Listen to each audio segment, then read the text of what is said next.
ये सब सीख गए, ठीक है। अब इनको हमें याद कैसे करना है, तो सबसे पहले अभी 10 से 15 दिन तुम लोग जैसे ही मैथ पढ़ने बैठे तो हर सभी लोग को कम से कम शुरुआत के 20 से 25 मिनट हमें क्या करना है, कैलकुलेशन। क्या करना है, कैलकुलेशन। 20 से 25 मिनट हमें सब में क्या करना है, कैलकुलेशन करना है। कैलकुलेशन क्या करना है, सबसे पहले 1 से लेके 100 तक स्क्वायर लिखो इनको। जैसे आज जा रहे हैं घर पे सब लोग, कम से कम 3 से 4 बार खुद लिखो इनको, 1 से लेके 100 तक स्क्वायर खुद करो इनको, ठीक है। फिर स्क्वायर सीख गए। अब जैसे मान लो हमने अभी पहले क्वेश्चन तो मैं दिया था कि 45 का स्क्वायर माइनस 38 का स्क्वायर, इस तरीके का दिया था।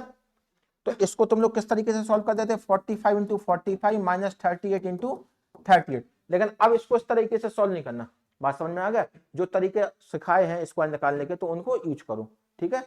और देखो कैलकुलेशन बढ़ाने का सबसे अच्छा हम काम बता रहे हैं, सब लोग घर पे जाके इस तरीके से क्वेश्चन कर लिया करो, लिख लियो 49 का स्क्वायर इंटू 2 प्लस 38 का स्क्वायर माइनस 76 का स्क्वायर प्लस 87 का स्क्वायर प्लस हमने कुछ भी दे दिया 94 का स्क्वायर।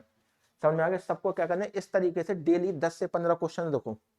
अब आज तुम जाके इसको लिखना, अब आज सॉल्व करोगे, मान लो तुमने 10 क्वेश्चन लिखे, अगर 10 क्वेश्चन में तुमको सपोज करो आज तुम्हें टाइम लग रहा है 12 मिनट, कितना टाइम लग रहा है, अगर इन 10 क्वेश्चनों को आज तुम्हें टाइम लग रहा है 12 मिनट, आज से एक हफ्ते बाद यही तुम्हारा टाइम बहुत जल्दी हो जाएगा, तुम्हारा 8 से 9 मिनट हो जाएगा। 8 से 9 मिनट क्यों हो जाएगा, क्योंकि तुम बार बार 87 का स्क्वायर करोगे तो ये सब तुम्हारे दिमाग में बैठ जाएंगे। समझ में आ गया।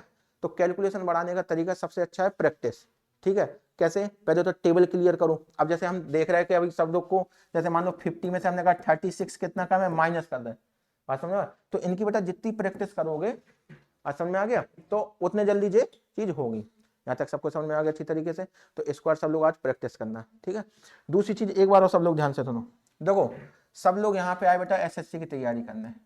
आज मंथ कौन सा है, जनवरी है, ठीक है। आज तुम लोग जनवरी से जैसे तैयारी स्टार्ट करोगे तो जैसे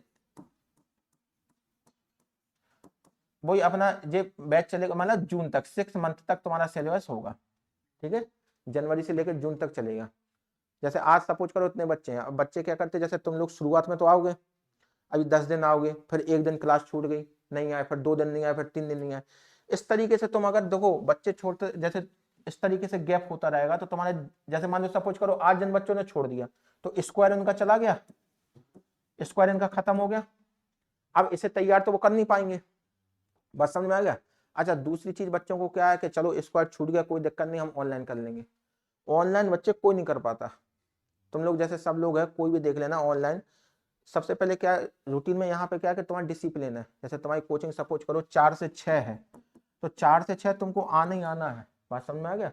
अब यहाँ पे सपोज करो हमने पहला टॉपिक सिंप्लीफिकेशन स्टार्ट कराया, तो यहाँ पे तुम्हारा टॉपिक सिंप्लीफिकेशन तो चलेगा। मान लो 3 क्लास है, 4 क्लास में सिंप्लीफिकेशन खत्म हुआ तो 4 क्लास तुम्हें डेली आओगे तभी खत्म हो पाएगा, बात समझ में आ गया। अगर डेली आ रहे यहाँ पे सीख रहे और फिर घर जाके तुम प्रैक्टिस कर रहे, यहाँ से सीखने के बाद तुम कहीं से भी प्रैक्टिस करो।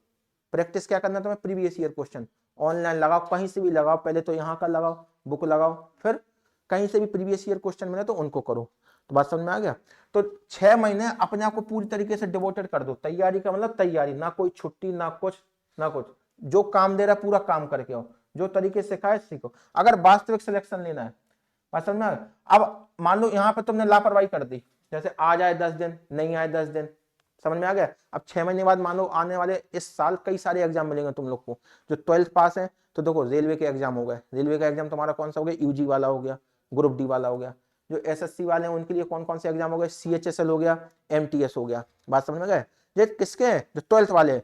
और ग्रेजुएशन वाले तो उनके पास कम से कम 6 से 7 एग्जाम है, सीजीएल हो गया, सीएचएसएल हो गया, सीपीओ हो गया तुम्हारा, और एमटीएस हो गया, एसएससी जीडी हो गया जो फिजिकली फिट है। फिर रेलवे का तुम्हारा एनटीपीसी यूजी हो गया, एनटीपीसी पीजी हो गया। रेलवे में तुम्हारी आरपीएफ एसआई वगैरह आ रहे हैं, बात समझ में आ गया। जो ग्रेजुएशन वाले हैं उनके पास 8 से 10 पेपर है इस साल में। अच्छे से मेहनत कर लोगे कहीं ना कहीं सिलेक्शन मिल जाएगा। अब अगर यहाँ तुमने लापरवाही की कि चलो ठीक है आ गए नहीं आए, काम दिया नहीं किया, तो ये तुम्हारा टाइम खत्म गया, बात समझ में। अब अगली तैयारी तुम कहीं से भी स्टार्ट करना तो फिर तुम्हें 6 महीने लगेंगे, बात समझ में आ गया। धीरे धीरे तुम्हारा टाइम खत्म हो रहा है कि नहीं हो रहा।